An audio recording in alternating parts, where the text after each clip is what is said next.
Tina, first congratulations to you. Tell me one thing, you said it's man world. In recent days you just interacted with some girls in some college and you said it's Yes. man world. Can you tell me something about this?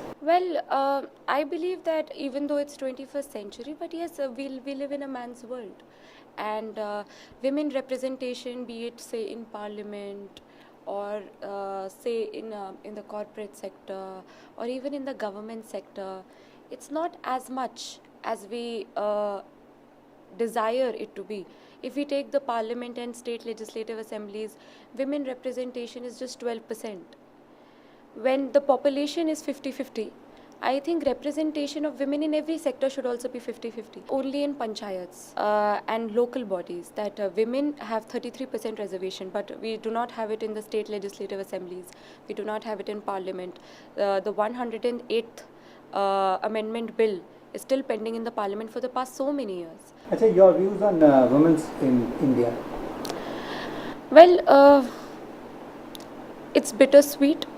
While we have very good examples of women progressing, and we were the first country to have a woman prime minister, but at the same time, we have major issues when it comes to women's safety, or the child sex ratio, or women education. We have the largest amount of girl school dropouts. If we talk about child sex ratio, it's comparable to African countries. If we talk about women's safety, one rape happens every 4 minutes. So it's bittersweet. While we are moving ahead in a lot of sectors, we're still lagging behind on these counts. So do you think India need to improve their mindset? Yes, sir, I absolutely agree on this. I think the objectification of women, that and considering women as inferior, it's somehow rooted in the patriarchal mindset that we have. We still have incidences where there is this male child preference. So we really need to change this mindset that if a woman is born into a family, it's a liability. Women are equated with being liabilities, because you have to marry them off, then you have to give dowries. So we really need to change this mentality. We need to change this patriarchal mindset. So what do you want to do in this regard? Well, as a bureaucrat, as a civil servant, I think whatever whatever policies, whatever schemes the government has for all of this, I think as a civil servant, I should, since being a woman myself, I should implement them very, very properly, very nicely, so that at least whatever the government is trying to do, I take that to the last person. There was a controversy regarding your caste. Does that affect you? Well, again, even when we discuss about my caste, again, this has come bittersweet.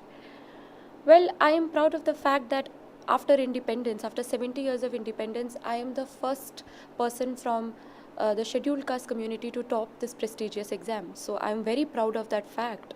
And this shows that India really is progressing, that somebody who comes from such a community could secure rank 1. But at the same time, since India still lives in the casteist mentality, it's also bitter for me, because everybody has forgotten my individual achievements and is just focusing on the caste angle. So, well, fine. It's a very proud moment for the whole of India. I believe that somebody from the scheduled caste community could top the exam, but at the same time, they should not forget my individuality, my individual achievements. But somehow, since India still lives in the casteist mentality, somehow only the caste angle is talked about and not me as an individual. So there are several cases again recently. Your take on that? Well, it's very unfortunate that things like this happen. But I still sincerely believe that we must always have faith in the system, faith in the law of the land. We are the world's largest democracy, and we have been the world's largest democracy for 70 years now. So we must always respect and cherish that, and though we must always feel that such incidents should be avoided, they are unfortunate, but still we should never lose faith in the system, in the law of the land. So what is the biggest problem in India? you think? I think right now the biggest problem India is facing is that of skill development of the youth. We are the world's youngest country. While USA, China, Japan, they are having old population more. We are the world's youngest country. 65% of the people in our country come in the age group of 15 to 35 years. And this demographic dividend that we have, if we do not train this youth, if we do not give them opportunities, if we do not give them employment, this demographic dividend will turn into a demographic bomb. So I think training the youth, giving them ample opportunities in education and employment, it is very necessary. Otherwise, since the working population is shrinking, this additional youth will be a burden on them.